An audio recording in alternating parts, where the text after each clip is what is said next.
Monroe is a global leader in ride performance with 10 globally networked engineering centers and a strategically located manufacturing footprint of 24 locations around the world. Maintaining a permanent commercial presence and located on 6 continents, we are everywhere our customers need us to be.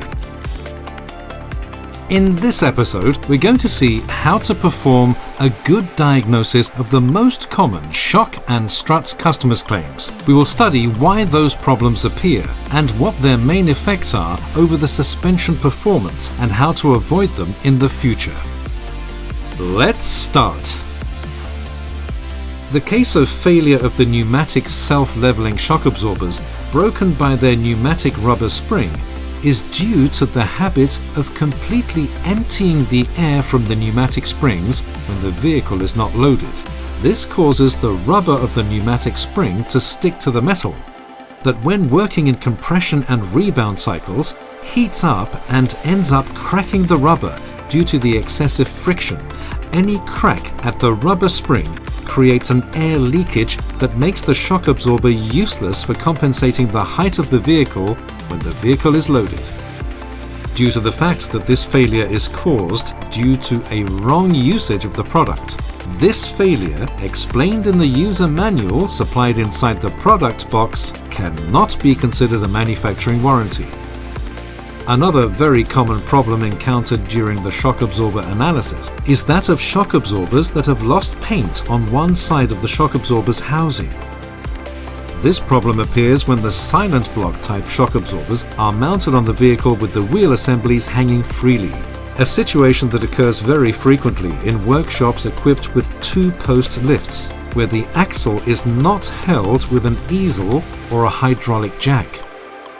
In these cases, when fitting the shock absorber at the car by tightening the silent blocks, these are blocked because their design allows only the 45-degree turn on both sides.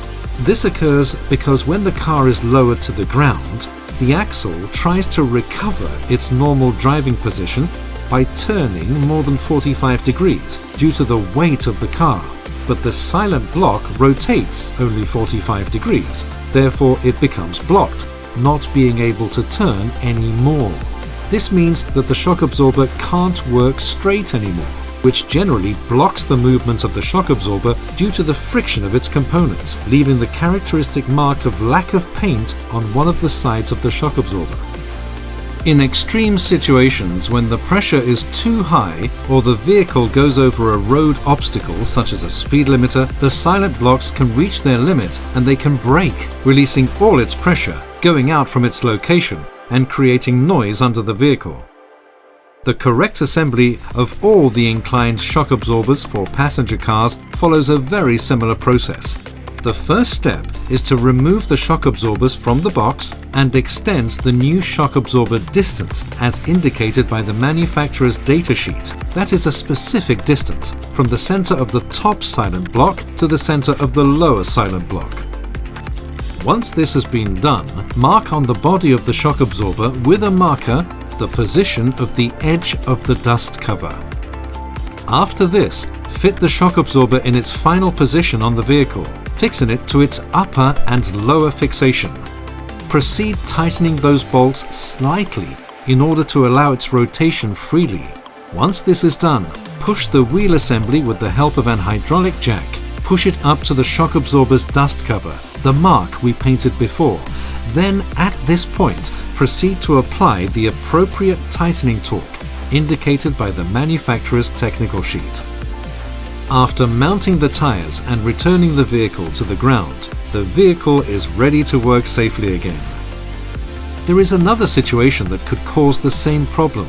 There are some shock absorbers that have to be mounted in a certain position of their lower fixation, since this is not symmetrical. These units are designed that way because this asymmetric bushing keeps the shock absorber working in its correct position. When this bushing is not or its position is inverted, then exactly the same problem described before occurs because the damper works arched. As seen before, both problems are caused due to a wrong fitting process. Therefore, none of the two problems can be considered by manufacturing warranties. A less frequent case, but sometimes seen during diagnosis, are the rusty shock absorbers. In these cases, the prolonged exposure to aggressive external environmental agents, such as water, salt, mud, etc., causes the shock absorbers and especially their chromed plated rod to rust, becoming unusable. If during the inspection only the piston rod is rusted, the problem is that the protection kit was not in its place or was not in good condition. This situation ended up letting in a certain amount of water and aggressive agents between the polyurethane bumper and the rod, rusting it. Due to the nature of these claims, those cannot be considered manufacturing warranties. During the analysis of warranties, in some cases, we could find cases of shock absorbers that have upper or lower fixations bent, cracked, or completely separated from the housing, and even some shock absorbers with bent housings. In all these cases, these types of problems are caused by an inadequate use of the shock absorbers, such as use of the units in vehicles for which they were not manufactured, use of the shock absorbers in extreme conditions, such as off-road circulation at high speed, use of the shock in overloaded vehicles, etc. In general, extreme situations for which those shock absorbers have not been designed. Therefore, and due to the nature of these types of failures, none of these claims can be considered manufacturing warranties. When mounting the cartridge dampers is not done with the correct tools, the upper fixing nut that fixes the cartridge in its location inside the strut can be much tighter than recommended. This problem can crush the top of the suspension cartridge that ends up cracking, so the cartridge stops working when you start to lose oil from the working chamber. On the other hand, the problem could be the opposite, i.e. the tightening torque of the upper threaded closure is not tightened with a sufficient torque, leaving the cartridge free to rotate inside the strut's housing. This leaves some characteristic marks on the cartridge paint in the bottom part of the cartridge and also at the housing. These two problems are solved easily when using the appropriate tooling during the fitting process of the suspension cartridges, as well as using the right tightening torques recommended by the manufacturer. Therefore, these two claims cannot be considered manufacturing guarantees in any case. The compression of a cartridge by freezing is an extremely rare case, which can only occur in very cold countries when the temperature exceeds -45 degrees Celsius. In these circumstances, the oil that surrounds the cartridge strut housing freezes, and because the cartridge is enclosed inside the housing of the strut with a threaded closure at its upper part, the oil, when freezing and increasing in volume, cannot escape, so it ends up crushing the shock cartridge, leaving it useless. Conventional shock absorbers are manufactured to withstand temperatures ranging from -40 degrees Celsius to 120 degrees Celsius. For this reason, it cannot be considered as a manufacturing guarantee. I hope you enjoyed the video and that it has helped you to gain a better understanding of the possible diagnosis of shock absorber warranty claims. We are Garage Gurus.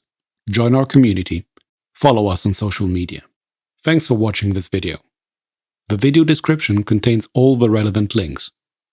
Don't hesitate to like, subscribe, and be notified when we post new content. Also, check out our Garage Gurus online course catalog.